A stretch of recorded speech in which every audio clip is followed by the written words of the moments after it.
I feel sort of estranged to people around me. And I think that's something that can be a superpower in a sense. Superpower of like loneliness. But there's nothing wrong because like I like being alone. And I think that's what I've found and come to terms with to understand and to actually love is being alone more than I am surrounded by people. And it's kind of like I don't know what to label experiences or things that are very mundane that sort of I don't know. I do know. I do know. It's just like they're not very thrilling experiences and they're sort of mundane in a sense. And it's just like there's things of me trying to keep that energy of oh this should be exciting, oh this should be fun. And I guess I think that does call to add more excitement within my life or to add more energizing things to sort of revitalize myself and revitalize my own energy. But I think it's that same sense of like whether you're a depressed person and you know you have everybody telling you things that you know that would be a good thing to do, like oh you should take care of yourself, you should take a shower, you should you know you should really get off your lazy ass and, put yourself out more and, organize after yourself, create a structure for yourself, do all these things. But, and people tell you good advice, but, it's really hard to take that advice when, everything feels so difficult just to do. Like, it's just so difficult just to do one thing out of the day. And I'm not at that state anymore, and I'm not in a place of where the depression or anxiety or any disorder feels so overwhelming that it is over encompassing my life. But it does feel weird that like a lot of mundane things, and sometimes like I know this is what life has to offer. And I guess a lot of my discontentment comes with a lot of the relationships that I have around me. And what I was talking about earlier about sort of the gift of being alone or superpower in a sense is that like my superpower is that I can basically leave for a while. Like I can wander off. I can disconnect most likely from everybody and anybody. And it's not like they won't feel it. And it's not like my presence isn't important. But it's also like nobody will say anything if I do leave. Or nobody will really care if I've been gone. And I think it's not that I want them to care. It's just in a sense, I'm the only one holding everything else up. I'm the only one that is trying to do things. And if I don't make that initiative, if I don't call, if I don't text, if I don't put up my side of the relationship, then I'm sort of forgotten about. And I'm sort of left alone. And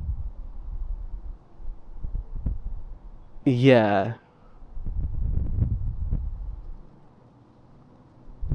it feels sad in a sense, and it feels very unsatisfying to be the person that basically can be sort of thrown to the side.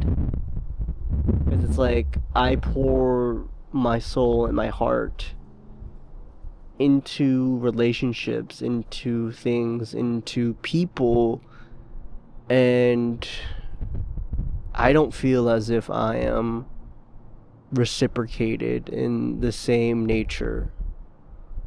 Like, I feel like constantly I find myself within loops of trying to communicate, trying to make sure everything is okay.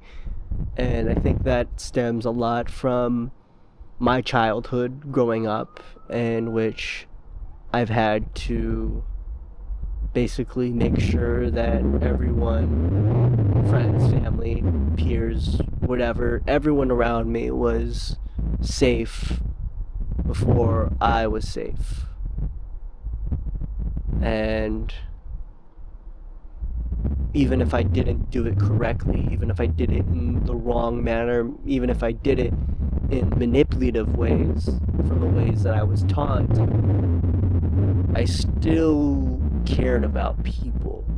And I think even if the way that I care about people isn't the right way to care about people, I still will care. And over time, my way of caring about people has gotten more softer, it's gotten more kinder, it's gotten more gentler.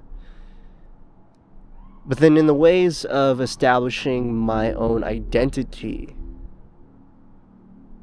that becomes a juxtaposition, it becomes a contrast, it becomes a contradicting idea in which I can't give my energy to everyone and everyone else if they aren't giving me that same energy, if they aren't filling my cup. And so it's a difficult thing. It's a very difficult sort of like introspection, I'd say, or like sort of difficult reflection to think about as to what do I value? Like, what ideas do I value? What ideas do I hold? And what ideas do I want to cultivate forward within friendships? And I think, I don't know. I know what I want. It is the difficult processes of having to feel the grief for that and having to confront myself and to confront other people about specifically what it is that I want within friendships. And I think that's a lot of what I feel like this Mercury retrograde, or like my horoscopes on Chani, have really been trying to tell me. And I know that level of discontentment ends when I use my voice. It's not gonna end, in a sense. It's gonna stay there for a moment, because I have to feel it and I have to process it and alchemize it, transmute it, whatever. But the dissatisfaction sort of ends in a sense, because I acknowledge the inherent truth that I've been avoiding, and then I can make my way to not ending the cycle, but ending my sort of attachment, or ending my sort of belief system, my previous belief system upon how to deal with those sort of things. And then things can change. But I think currently I just have to sit with the very, very, very human aspects of myself, the very human parts of me. And I think as a person that's been very focused on trying to heal and alchemize and manifest and all of those things, I think the answer lies more within being human.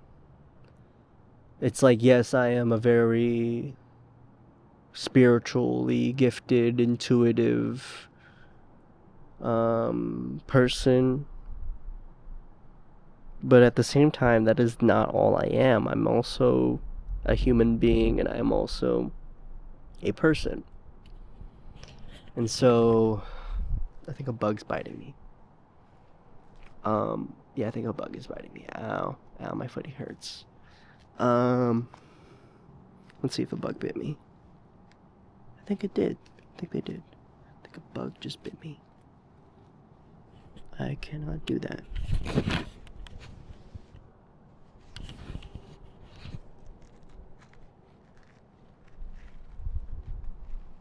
Oh no, a bug did not bit me. It's just a thing in my sandal just stuck inside of myself. That's fun. But yeah.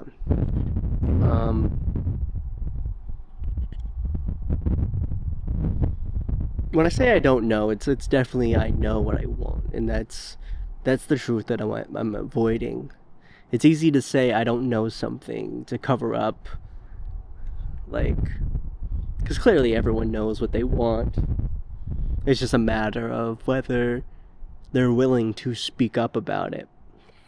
And so, I know what I want. I know exactly what I want. And I don't feel satisfied with the external that is reflecting back to me.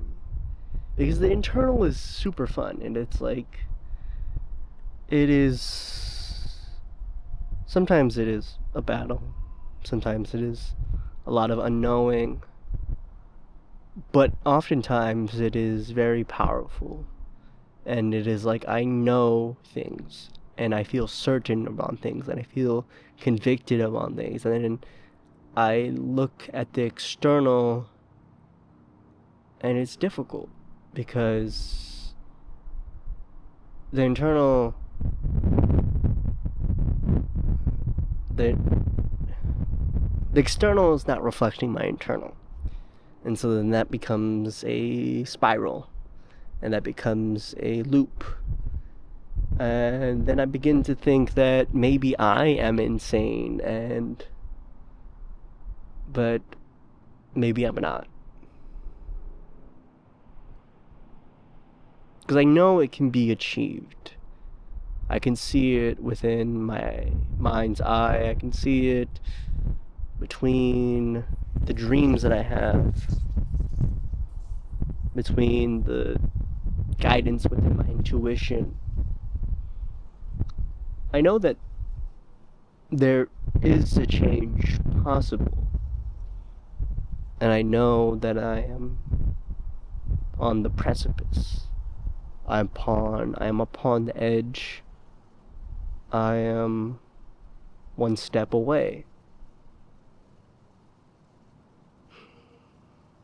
But I question whether I am one step away or am I one step on a spiral, or if I'm creating this loop in which I believe that there's one step, or I believe that there is another step to come across, rather than just accepting everything now. And that is difficult, because there's always running, there's always searching, there's always seeking, there's always trying to be somewhere that I'm not. And I think that comes within projection, that becomes within these feelings that I'm articulating. While I can intellectualize them, I'm not feeling them. I'm not communicating them. I'm not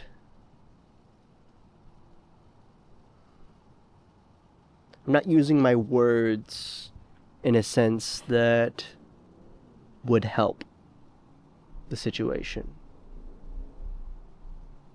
And so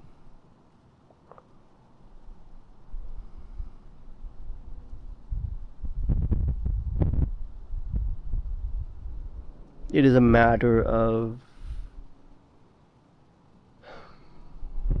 looking at the external, being validated upon,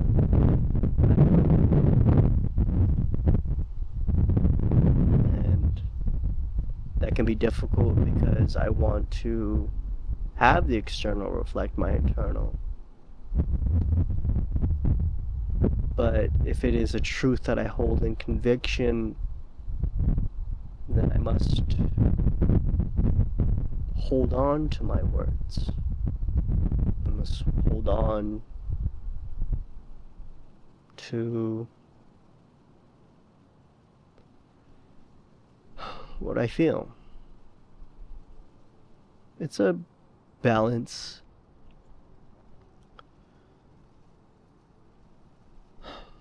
It's a balance.